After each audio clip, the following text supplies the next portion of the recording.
কথাটো কিছু গমেই পাইছে একচুৱেলি যদিও দৌল উৎসৱ হয় এইটো ফাকুৱা উৎসৱ হয় ইয়াৰ লগত কিন্তু অন্তৰ্নিহিত হৈ আছে আমাৰ ধৰ্মীয় উৎসৱ গতিকে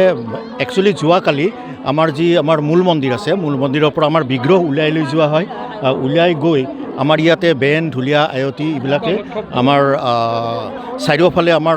ঘূৰোৱা হয় তাৰপিছত আমাৰ ইয়াতে আপোনাৰ ভেলাঘৰ জ্বলোৱা হয় আৰু ভেলাঘৰ জ্বলোৱাৰ পিছত আমাৰ মূল যি বিগ্ৰহ এই বিগ্ৰহ দৌল মন্দিৰত স্থাপন কৰা হয় দীঘলীয়া ক'ব লাগে বহুতখিনিয়ে ক'বলগীয়া আছে মানে তেনেকুৱা ধৰণৰ আৰু মানে যি আমাৰ যি শ্ৰীকৃষ্ণ একচুৱেলি যোৱাকালিৰ দিনটোত বিবাহ কৰিবলৈ ওলাই যায় ওলাই গৈ এইটো বধিদ্ৰুম ৰজাৰ জীয়েক আছিলে তেওঁক বিবাহ কৰিবলৈ যায় তাৰপিছত তাৰমানে আপোনাৰ তেখেতৰ যিটো য'ত বিয়া কৰাব গৈছিলে ভেৰাসুৰ বুলি এজন মানে আপোনাৰ সেই সময়ৰ যিটো ৰাক্ষস তেওঁ তাৰমানে তেওঁক অপহৰণ কৰিব বিচাৰিছিলে আৰু সেই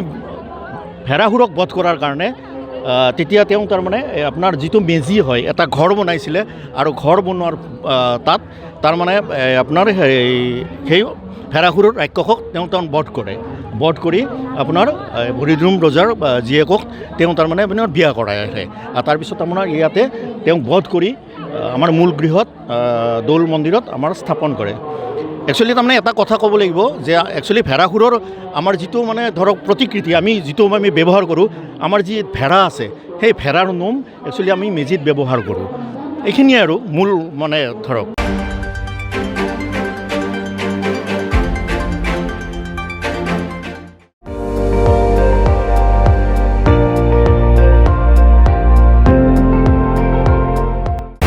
আপুনি চাই আছে ND24 সৰ্বশ্ৰেষ্ঠ নহয় সৰ্বোত্তমৰ দৌৰ